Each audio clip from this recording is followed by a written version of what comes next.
Engagement for Rutgers Biomedical and Health Sciences at the Rutgers University Foundation. Thank you all for being with us this afternoon. We hope that you're all healthy and safe at home. During this time of social distancing, the Rutgers University Alumni Association is offering a variety of virtual programs to highlight the important work being done at the university and to help keep alumni connected. Today, we're honored to have with us Dr. Marco Zarbin. Dr. Zarbin has served as the chair of the Institute of Ophthalmology and Visual Science at Rutgers, New Jersey Medical School for over 25 years. As co-director of the Ocular Cell Transplantation Laboratory and the co-director of the Center for Macular Degeneration Research at Rutgers, New Jersey Medical School, his research is focused on developing surgical treatments for age-related macular degeneration, which is the leading cause of blindness in persons over age 55 in the United States.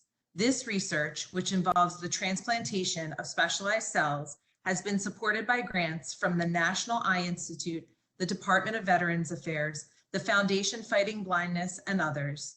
Dr. Zarbin has co-authored 184 peer-reviewed scientific publications, 120 book chapters, 18 reviews and editorials, and 37 reports. He has also co-edited one book on age-related macular degeneration, 2 books on cell-based therapy for retinal degenerative disease, and 2 books on the management of diabetic retinopathy. It's easy to see why Dr. Zarbin is considered an expert in his field. I'm exhausted just reading all of that. Before I turn it over to Dr. Zarbin, please note that all attendees have been placed on mute for the duration of the discussion.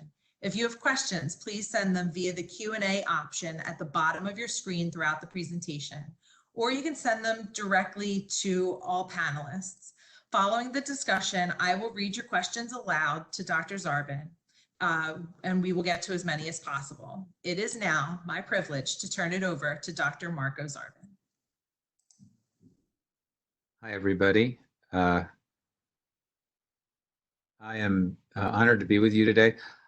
I'm going to talk about something that is not at all related to what you just heard. It's artificial intelligence, and specifically, eventually, talk a little bit about its applications in ophthalmology.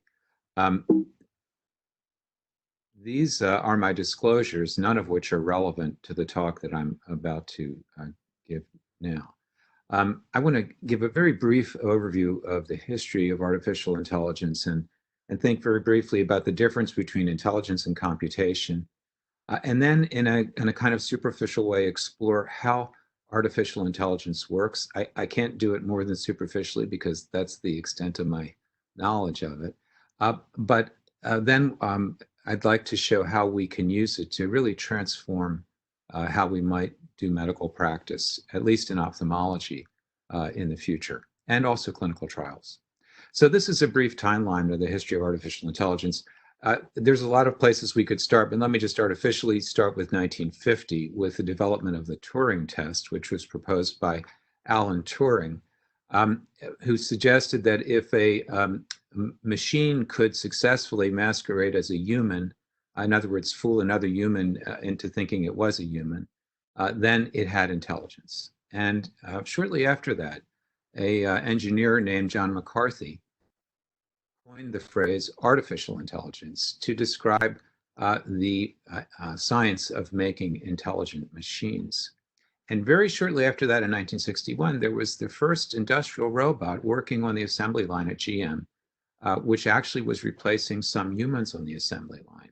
Now we have to wait until 1997, at which point Deep Blue, a computer made by IBM, defeated the world chess champion at the time, Garry Kasparov.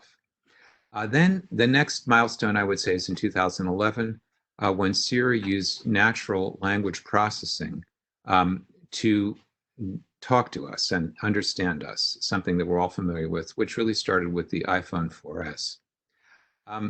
2014 really is a milestone because rather 2011, IBM, of course, as you probably all know, had the computer Watson win the first place in Jeopardy. But 2014 is a big milestone because there was a computer whose name was Eugene Guzman, which actually more or less passed the Turing test. It fooled a third of the panel of judges into thinking that it was human.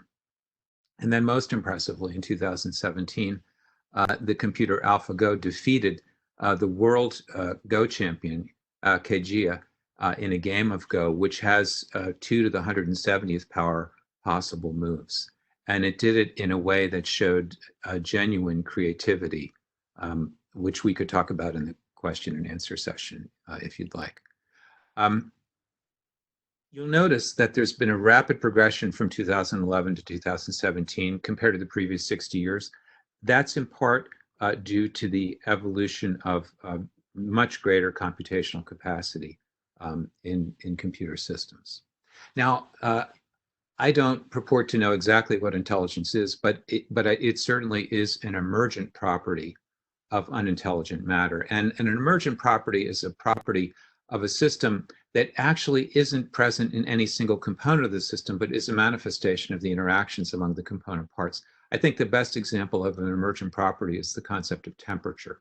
So if you have a box with gas molecules in it, you can measure the temperature of the box, but actually no single gas molecule has a temperature. Temperature is the result of the molecules bumping against each other and against the box. And actually ocean tides are another example. For those of you who are familiar with the concept of tidal forces, the rotation of the Earth and the gravitational interactions between the Moon and the Earth are what really create the phenomenon of the ocean tides. Now, computation is not the same as intelligence. Intelligence is a generalizable skill set. Computations are task specific. So for example, here you have two numbers multiplied by, it would be impossible for me to do this multiplication. That's the answer. You can do it with a Texas calculator from 1974 and get the answer in a second. Does that mean the calculator is smarter than a human? I mean, nobody would say that. Actually, we can do incredibly complex calculations. So here on the left is are the calculations involved in actually catching a baseball. So watch this.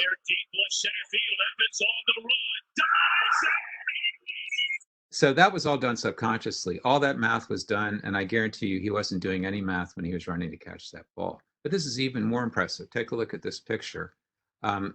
You don't know the whole picture yet, but I bet that some of you know what the picture is. I'll take away the hidden part now. And now you can recognize that there is something going on between this woman and a child, and you probably can intuit that there's affection. Possibly some of you recognize who the artist is. It's Picasso, and this is a painting of mother and child. The computation required to analyze this picture and identify an emotional interaction and identify the artist is an enormous computational task. And in fact, this sort of analysis, this sort of computation is what our brain is magnificent at. So computation is task specific, and it's not the same as intelligence. Now, in order to do computation, what do you need? It turns out you only need a particular logic function, which is called a NAND gate.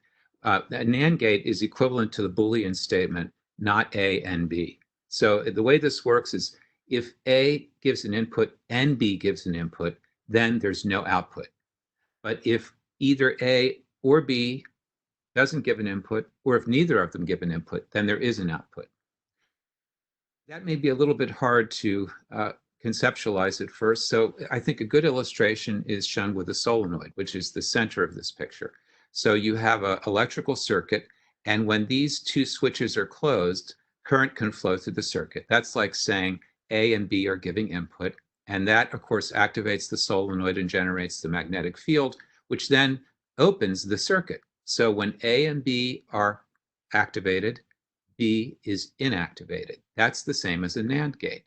To turn it into the realm of computers, when we have transistors and we have a current applied to the transistor, we bias it and we allow current to flow through the circuit, which means there's going to be no current flowing through C. But if either of these gates is closed, then there's a resistance right here, and current will flow through C with a voltage of, in this case, 5 volts. Now, by a very clever combination of these NAND gates, you can create a variety of statements. You can create a not statement, or an A and B statement, or an A or B statement, or a neither A nor B statement. And this is how you essentially create the Boolean logic that underlies computational capacity. So these NAND gates are universal, and you can implement any well-defined function by connecting NAND gates. And any substance can do computations if it can support the operation of NAND gates. If a computer can do a bare minimum set of operations, then it's called a universal computer. In other words, it can do any computation that any other computer can do. It may not be able to do it very quickly, but it can do it. And this idea of the universal computer, of course, was put forth by Alan Turing in the mid-1930s. The concept that I want to emphasize is that computations are substrate independent as long as the computer is a universal computer. So what we should understand is that computation defines a pattern in the space-time arrangement of the particles, and it's the pattern and not the particles themselves that matter. You could think of the particles as the hardware or the neurons, and the software is the pattern. Where in our brain, the software is the strength of the synaptic connections between the neurons. And so if intelligence feels non-physical to you, it's because it is. It's substrate independent. So if we use computers as an example, once it was tubes, then it was transistors, then it's GPU units. One day it'll probably be quantum computers. The substrate isn't what matters as much as the way the substrate is connected. That leads to the computational capacity of the system. Now, of course, I want to mention that while computation is not the same as intelligence, there's a very obvious reason why we have been able to make more and more intelligent machines, and it's because of the increased computational capacity of computers. So we could say that a certain amount of computational capacity is a necessary but insufficient condition for intelligence. Artificial intelligence falls within the realm of data science, and artificial neural networks, which I do want to spend some time thinking about with you, is a subset of AI, artificial intelligence. Now, it's, I think, helpful to compare classical computer programming with machine learning. In classical computer programming, you start with a data set. Maybe it'll be a list of numbers, say a list 2 and 1. And then you have an algorithm. It'll be something like x plus y equals. So you input the data set 2 and 1, and you input the algorithm x plus y equals into the computer, and the algorithm operates on the data set, which means 2 plus 1 equals, and then it gives you the output, 3. That is not how machine learning works. In machine learning, you start with a data set. It might be a bunch of pictures of boys and girls. And you start with an output, which is each picture is identified as a boy or a girl. And then you input that information to the computer, and it develops the algorithm that allows it to take any picture of a boy or a girl, not just the training data set, and identify it as a boy or a girl. So it's a very different way of doing things. The artificial neural networks really are modeled after how neural networks are believed to operate.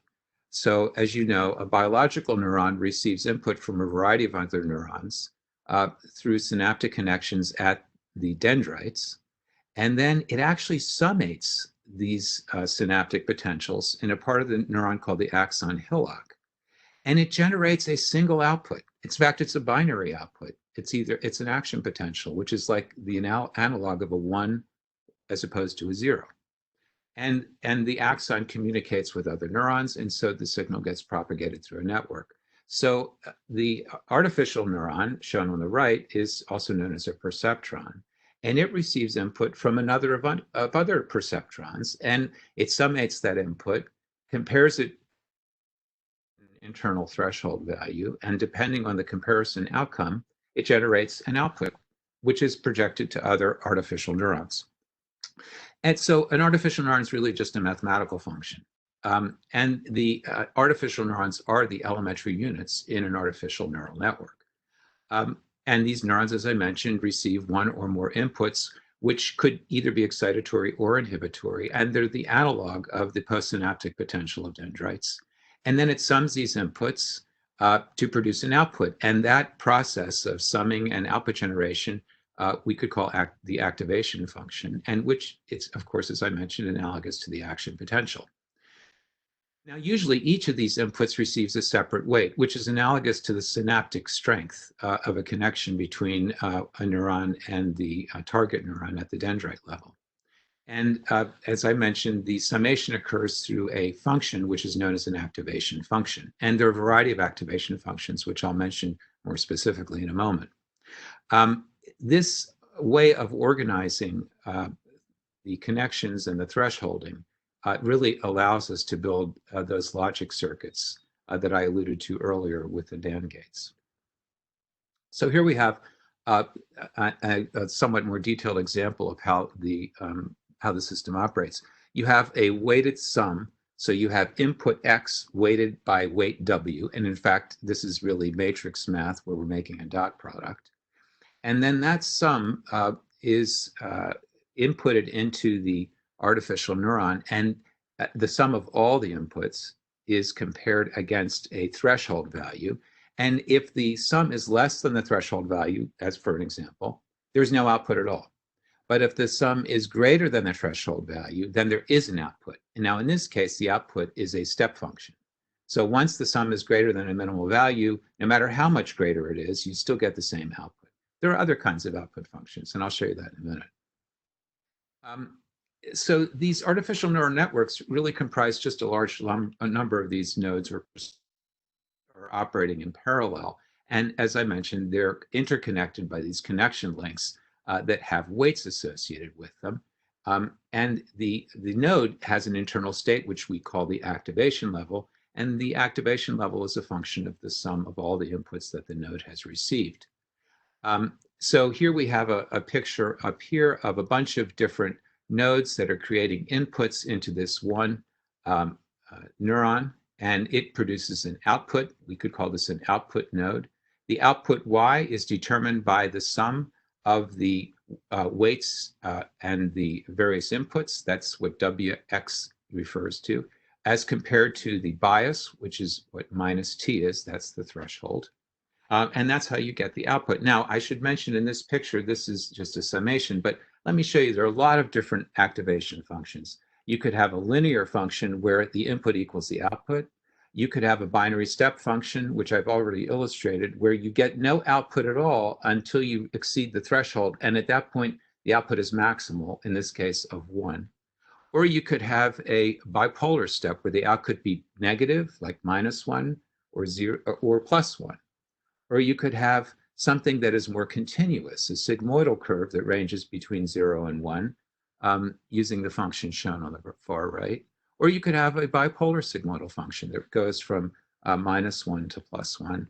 Or, and probably more commonly, something that's close to a rectified linear unit function where you have no output at all until you reach a threshold.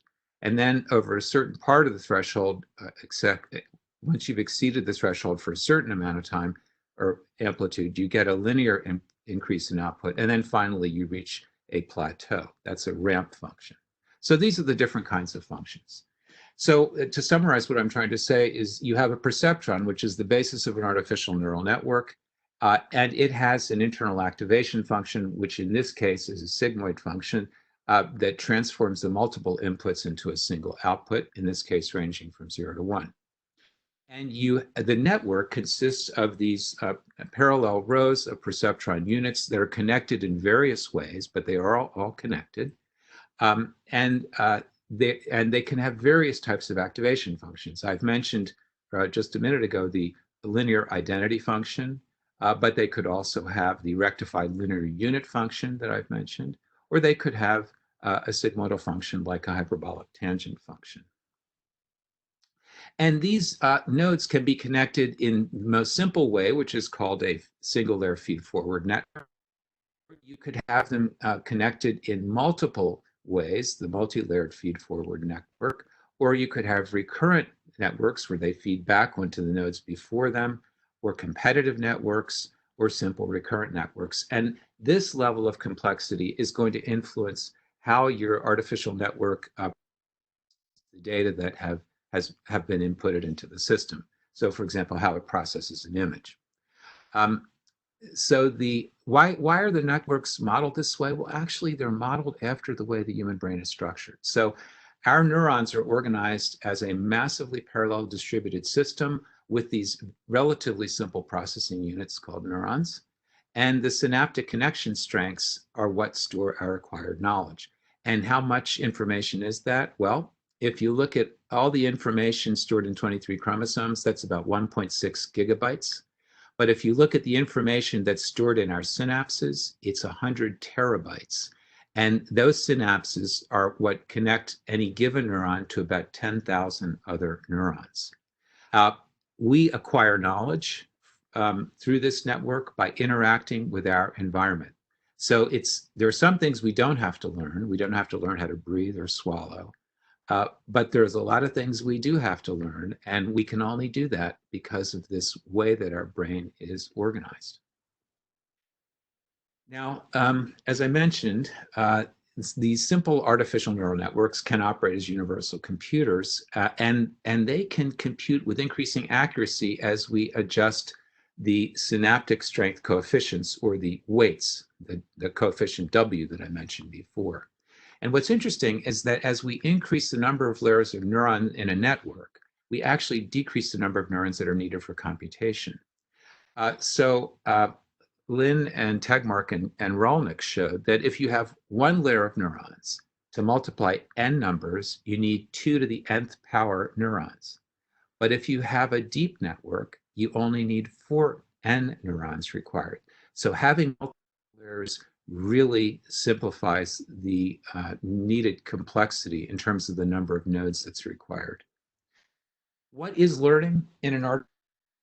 Here's an example of an artificial neural network with a bunch of neurons in an input layer inputting to a hidden layer that inputs into an output layer, and the output here is Y. Well, remember I mentioned that all these inputs are weighted, and training in a neural network really is learning the weights of the neurons, learning the weights of those inputs. That's what training involves.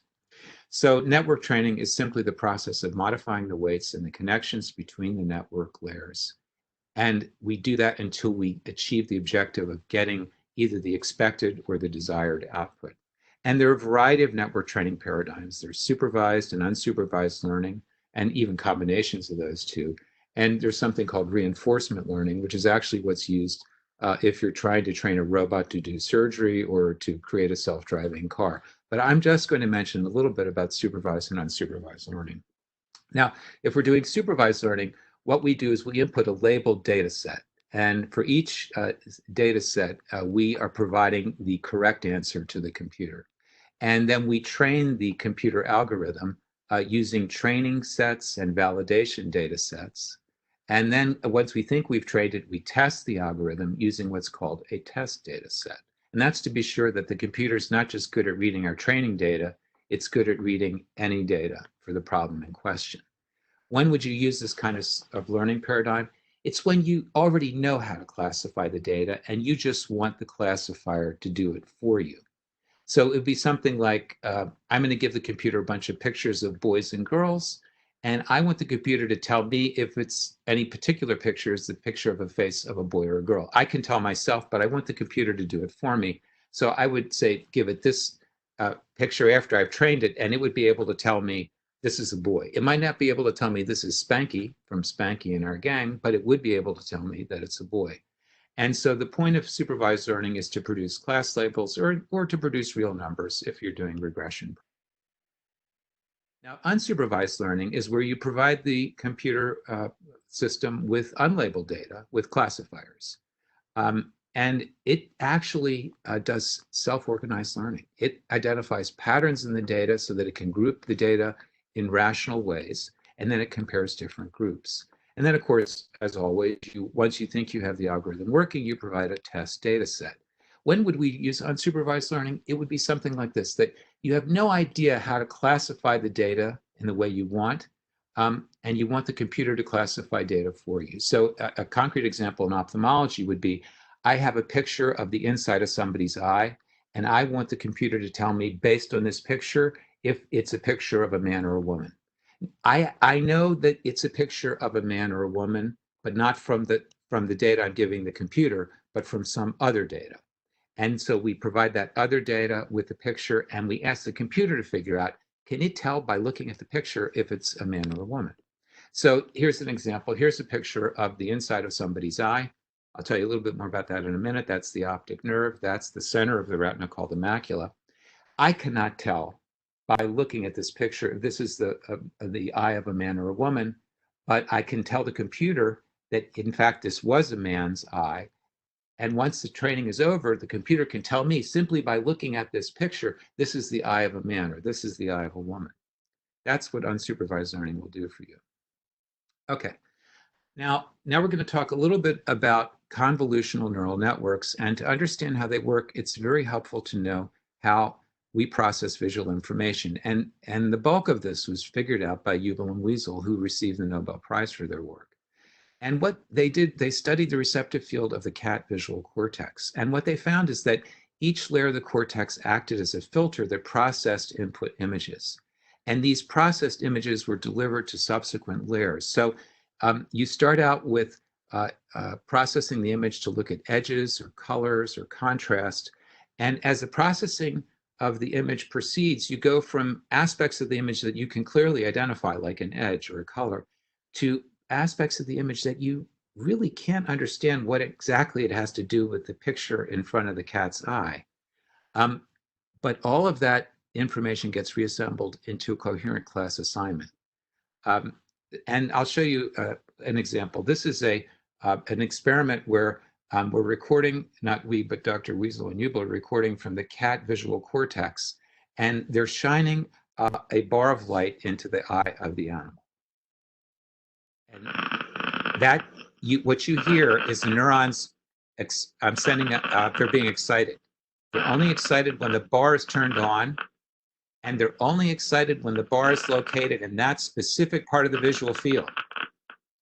So these neurons are only receptive to an angled bar of light and an angled bar of light in a very specific location. That's an example of the kind of image processing that actually goes on in convolutional neural networks.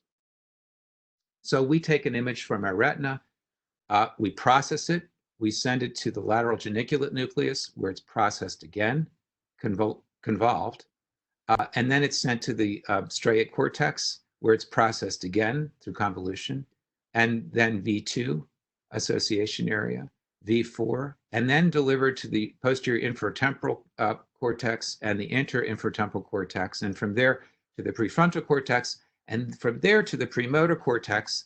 And at that point, the image information motivates us to action by sending a signal to the motor cortex. It could be something like, pull your hand away from the dog that's about to bite your hand. So that's pretty much how we do that. So when we look at this picture of a cat and we see the cat, that's actually not what our brain is seeing, really. Remember, the output of the retina is through the ganglion cell axons, which give action potential. So the output of our retina is a series of ones and zeros. And so ones and zeros is what every part of our brain gets to see once the image leaves our retina. And in fact, what you see on the right is what the computer sees, a bunch of ones and zeros. And this idea of convolutional neural networks was proposed in 1998 by LeCun and colleagues, and it's a very powerful idea for image processing.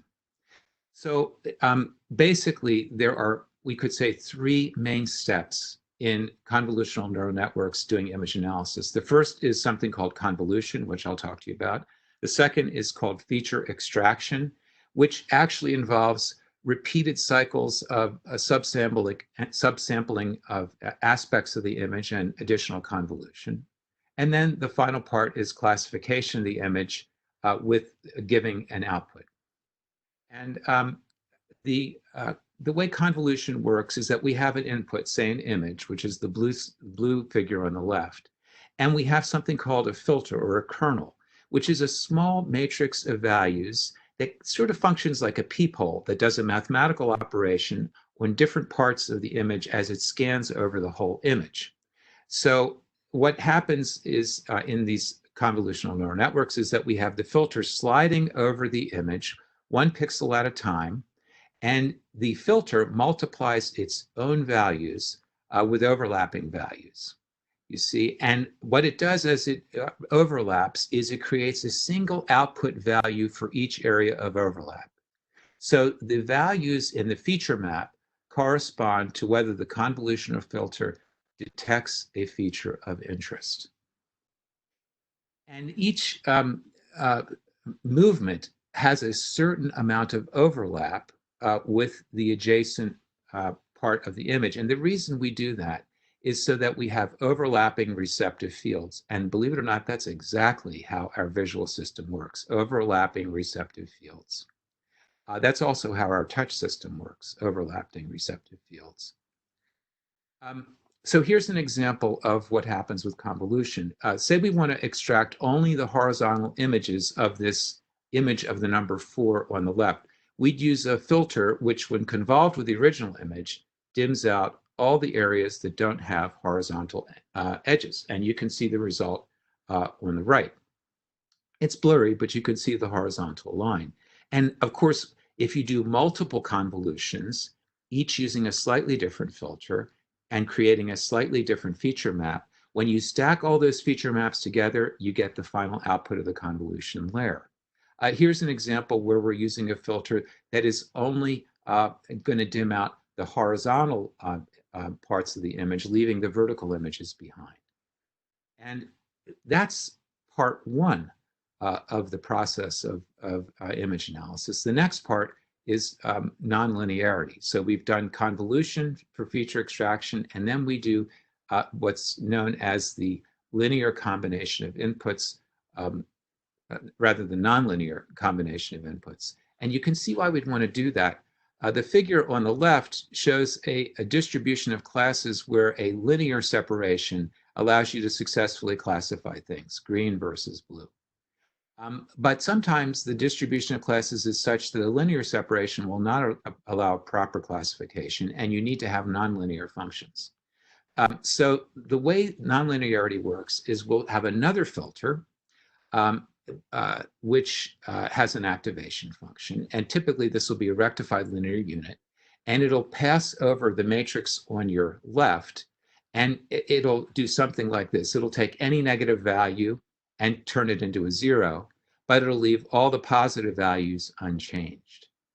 And the result is that these final feature maps are not the sums, but actually the rectified linear unit function output that's been applied to the individual values. So you can see that as we move through the image analysis, these matrices are becoming less and less recognizable as what we originally inputted into the system.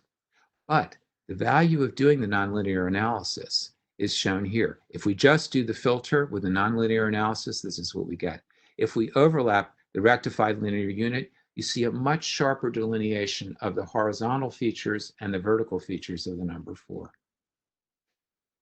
The next part of feature extraction is known as pooling, and this is a subsampling to reduce the dimensionality, the number of parameters, and the computation in the network, which makes this a more efficient process. So in pooling, what we'll do is we'll look at a part of the matrix, and we'll pick the highest value and only assign that highest value to the next matrix in the image analysis paradigm. So the output of this max pooling process is fed into a classifier, which is usually a multi-layer perceptron, and we repeat this process over and over again to improve our image resolution, our accuracy of classification. So we've got these 4 steps with convolution, subsampling, activation, and we end up finally with full connectedness, which is where we then are going to output what the classification of the image is.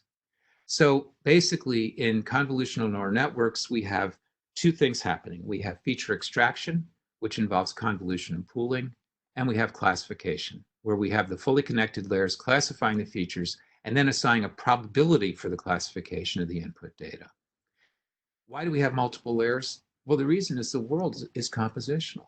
There's a hierarchy of representation in everything we input into our sensory system with increasing levels of abstraction. So for example, let's take image recognition. We start with a pixel. We assemble pixels and recognize edges. We assemble edges and recognize motifs. And then we recognize body parts like a nose. And then we reassemble all these parts, which we've subclassified, into the picture of a face. Maybe we can even identify whose face that is. Or if we talk about text analysis, we may start with a word, and then we assemble the words into clauses, and then into sentences, and then into a story, and then maybe we know which story that is. Or with speech, we may start with a sound, then get to a phoneme, and then get to a word. So this is the compositional nature of the sensory environment in which we operate. So when we make a artificial neural network, we have to determine the network properties, which are the topology of the network, the types of connectivity, the order of the connections, the weighting that I've mentioned to you. We determine the node properties. I've mentioned the activation functions. And then we determine the system dynamics, which would be the initial weights that we assign, the activation formula, and the learning rules that we're going to apply, which I've mentioned each of these steps so far.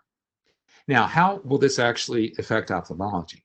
Well, it turns out that in ophthalmology, image analysis is central to the diagnosis and management of the major causes of blindness, which are basically glaucoma, diabetic retinopathy, and age-related macular degeneration.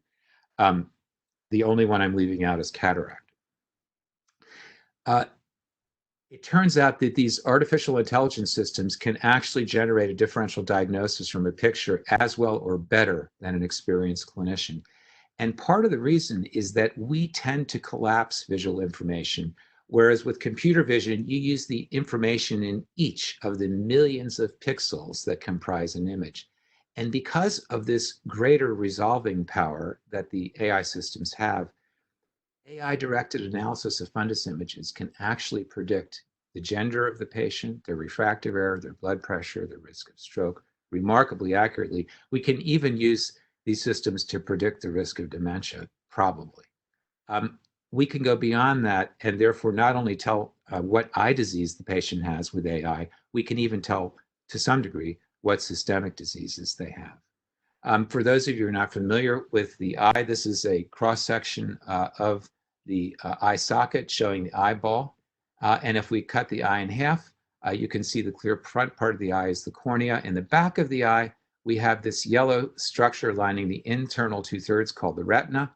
And the inset over here on the upper right shows the retina with its central area called the fovea. This is where our high acuity vision comes from. If we look at the retina en face, you can see the optic nerve, and you can see the central retina, also known as the macula. The center of the macula is the fovea. Now here's a picture of the back of someone's eye, and you already know from what I've said that this is the optic nerve and this is the macula. If you're an eye doctor, you also know that this person probably has diabetic retinopathy because they have these areas of intraretinal hemorrhage. They have little tiny dilations of capillaries called microaneurysms, and they have these white lesions, which are areas of infarction of the inner retina. But what no doctor on earth can tell you from this picture alone is what the age of this patient is, but AI can tell you that with an error of about 3 years. No doctor can tell you the gender of this patient, but AI can tell you that. No doctor can tell you the systemic blood pressure of this patient, but from this picture, AI can tell you the systolic blood pressure to within 11 millimeters of mercury. No doctor can tell you what this patient's risk of stroke is either, but AI can predict that with amazing accuracy.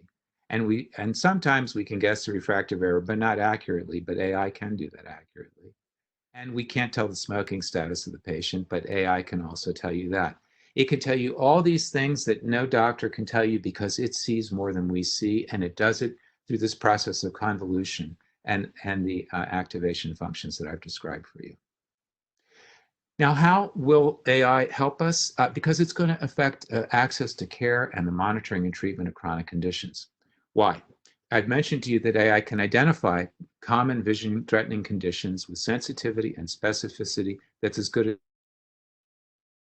And so this allows us to do screening outside of doctors' offices, which means that when you're in the eye doctor's office, you're going to be surrounded by people like you who actually need treatment and don't need screening. This is going to make your waiting time less. It's going to make it easier to get an appointment with a doctor.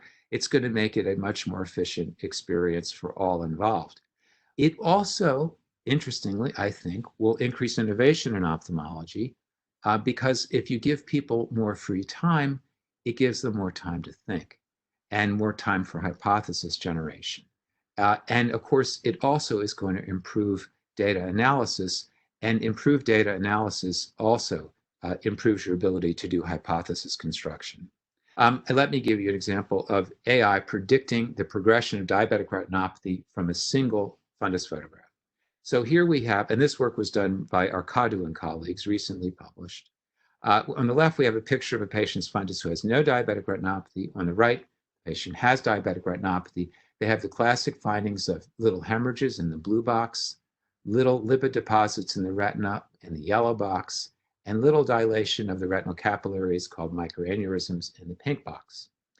And the way we classify diabetic retinopathy is through what's called the 7-field fundus photograph. So we take these 7 overlapping pictures of the back of the eye, and we grade the severity of retinopathy in each of these pictures to create a severity score. And this is known as the diabetic retinopathy severity score. And this was actually done in the early treatment diabetic retinopathy study. And it's a quantitative way of assessing the severity of retinopathy. So it starts with level 10, where you have no retinopathy, and progresses all the way through level 85, where you have very advanced retinopathy with bleeding and abnormal blood vessel growth in the eye.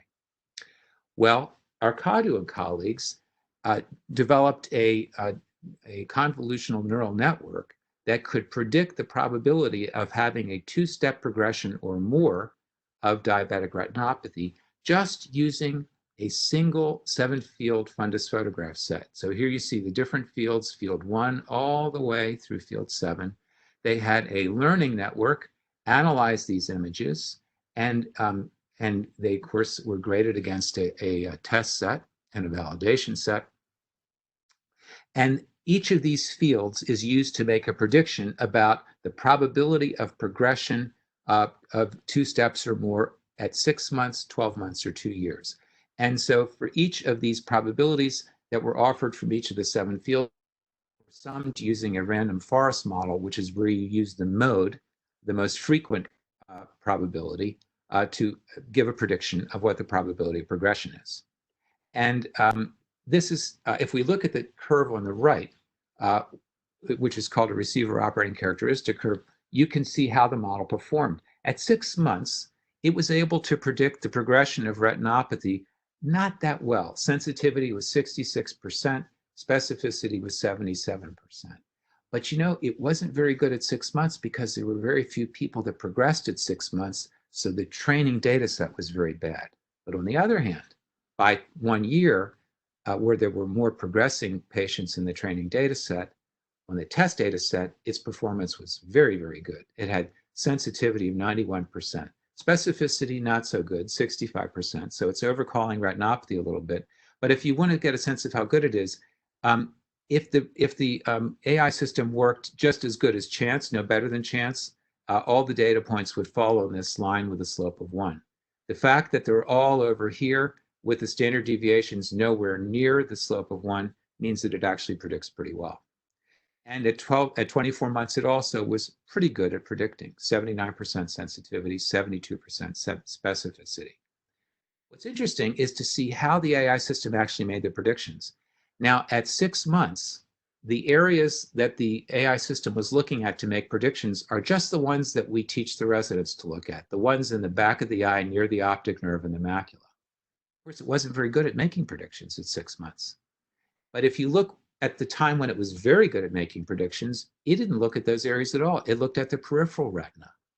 So here we've actually learned something, that in fact, it's better to look at the peripheral retina than the posterior retina if you want to predict the severity of retinopathy. Now, as it turns out, by chance, this concept was already emerging at the time this paper was published. But the fact is, if it hadn't been arising for other reasons, this would have been quite novel information. And that value of the peripheral fundus was also demonstrated at the 2-year point. Now, how will it influence clinical trial design? Well, the way we can think about that is to recognize what are the most common problems with clinical trial design, which have to do with patient selection, inadequate randomization, inadequate sample size, and poor selection of endpoints. Well, what can AI do for us here? Well, first, machine learning allows you to combine multimodal data like imaging, laboratory data, genomics, to screen and select patients that meet your complex inclusion criteria. It can also select patients that are going to be fast progressors without an intervention. And as a result of that, it can allow you to reduce your sample size and increase your effect size. And that allows you to recruit more efficiently and shortens the duration of your clinical trial. Another way that AI can help you is outcome monitoring. Machine learning generated endpoints undoubtedly minimize measurement errors and allow data analysis without human biases. And these algorithms also probably will give you better quantification of key study endpoints. And those features also allow you to reduce trial duration. What's the value of increased recruitment efficiency, decreased trial duration? It's increased working capital.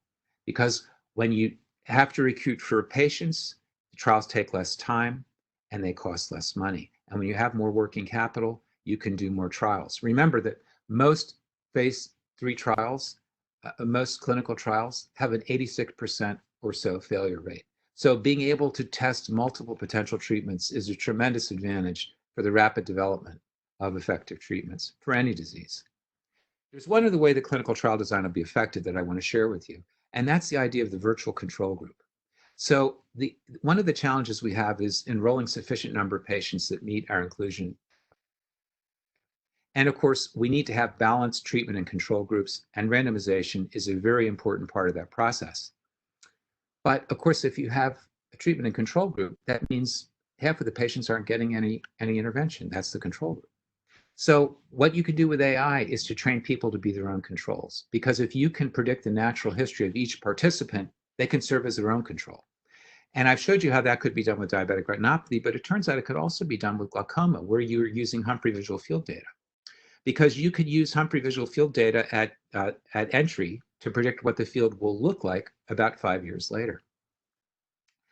You can also compile a lot of additional data into the prediction model to get better and better predictions. Now, the value of this is that in addition to decreasing the size of the clinical trial, it kind of addresses a problem that some patients have and that people don't necessarily want to be in the control group. In this case, everyone gets to be in the treatment group if that's what they want. AI isn't going to solve all our problems. It's not going to replace doctors in the near term anyway, any more than it can replace pilots in a cockpit. And I don't need to cite for you the recent examples of that involving Boeing.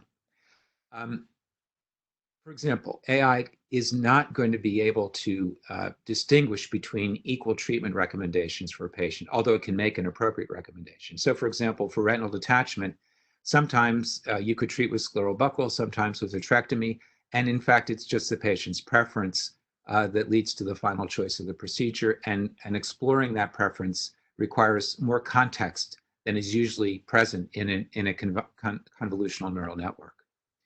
AI also can't explain the potential complications of treatment in a way that's appropriate for a wide variety of situations. For example, it's one thing if we're talking to a college professor, it's another thing if we're talking to a cognitively impaired child or an adult with family members present. So I would say AI at the moment is a great partner that'll help us perform better, maybe at the highest level of which we are capable. But I do think we're at an inflection point in human evolution, really analogous to the development of farming or the printing press or the beginning of the Industrial Revolution. AI is an integral part of our lives. We have self-driving cars, we have self-operating robots, we have voice recognition systems.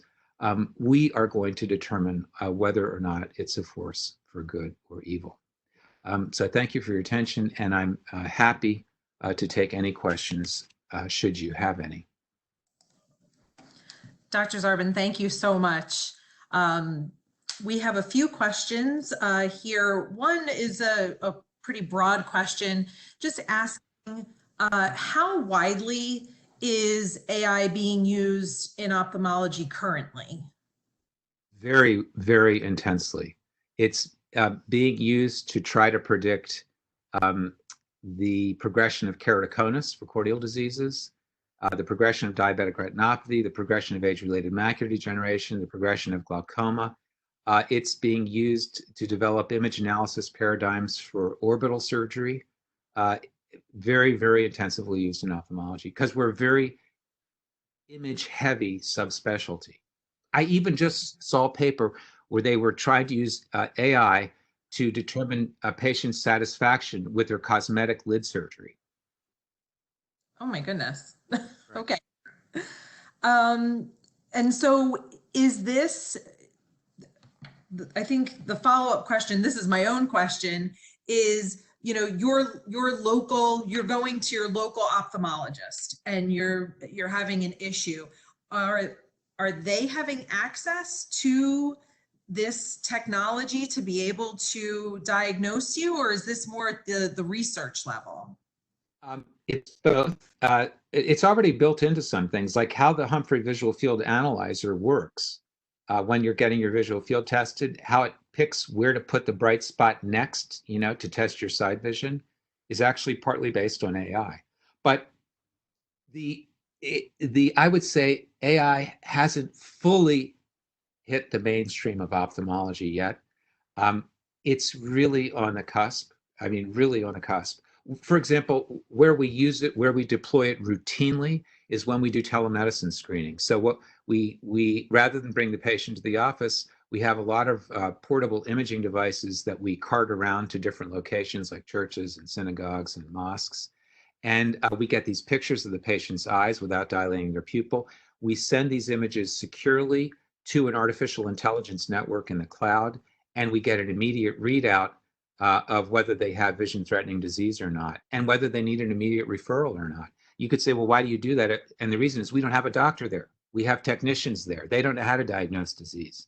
But the artificial intelligence network knows how to do that. That's amazing. I think that leads right into this next question, which was talking about the impact that AI will have on access to care and monitoring the treatment of chronic conditions.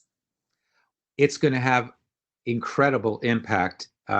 Right now, the immediate impact is it's going to allow people to not have to go to a doctor's office to figure out when they need to go to the doctor's office. So what we need to make that live is we need some cheap remote imaging devices. So for example, in age-related macular degeneration, people have to come at regular intervals if they have the wet form of the disease to be evaluated by their doctor to figure out if they need an injection or not. But someone has just manufactured a home imaging device that is easily affordable, that people will be able to use on their eyes at home. The doctor can read that image at home or in their office and tell the patient, no, you don't need to come in, or yes, you need to come in. And so what used to be an office visit turns into a telemedicine visit, a remote imaging visit. And that way the patients don't make unnecessary trips. And because of that, when they come in, they know they're going to get their treatment, so they're emotionally prepared for it. It increases compliance with the required follow-up, which is one of the major issues of why people go blind from macular degeneration despite the availability of good treatments for it. Oh man, in the world that we're living in right now with COVID, I mean, this kind of access to treatment and using telemedicine is, we know it's going to be, we're going to be in this situation for a little while. This is so helpful. I know just my daughter is 6 years old. We realized the other day when we were doing school work with her that she was covering up one eye, and she doesn't realize that she actually can't focus very well unless she has one eye covered. But I'm in a place now where you say, okay, well then how do I get you to the eye doctor though when we're on lockdown? And it's this kind of technology that would be so amazing. I want you to know that right now you could do a telemedicine visit using FaceTime or a variety of other similar programs so that the doctor could do some very simple checking, like seeing if blind or not. So you actually could today use telemedicine to get at least part of the answer. There are some important aspects in the case of your daughter that you wouldn't be able to resolve. For example, looking in the back of the eye is something where we need those cheap home imaging devices. But they're coming. I can tell you because I've reviewed papers where show the devices. They've been developed and the papers are published. The patents have been issued. Amazing. Well, the only other question we had, I feel like you did kind of answer this. This was just, what are the risks that AI presents to ophthalmology? They're generic. It's when we let the AI operate in an unsupervised manner, when we don't recognize the limitations of what the algorithm is doing. So, for example, let's suppose I develop an algorithm to predict the progression of diabetic retinopathy. And let's suppose that on the training set of data that I used, it works pretty well. And let's suppose further that the patients that I see in my office, it works pretty well on them too. But what if somebody, I don't know, in Malaysia has patients and they use my algorithm? But it turns out that in the Malaysian patients, it doesn't work as well. Then bad things could happen. We could tell people to come back too late. And so this is related to the concept of external validity. You know, something works well in a trial, but does it work in the real world? That's one issue. Another issue would be that we remember the limitation, I mentioned this briefly, the limitation of AI is context. So sometimes what looks like a good answer in one context is not a good answer in another context. And we need to keep remembering that when we make our decisions based on AI outputs. The person really who has the best sense of context is your doctor. And that's why two treatments that look equivalent to some people, for an experienced physician, that individual recognizes they're really not equivalent given this particular patient with this particular set of not just medical problems, but social problems and other problems. Thank you so much for answering all of our questions. Is there anything else you'd like to leave the audience with before we go? No, I hope you got something out of it, and I thank you for the opportunity to speak with you today. Absolutely. Dr. Zarbin, on behalf of the Rutgers University Foundation, we'd like to thank you for sharing your time, your wisdom, and expertise this afternoon. Thank you to all the attendees for joining. We hope everyone stays safe and healthy during this time, and we hope to see you soon. Thank you so much. Bye, everybody.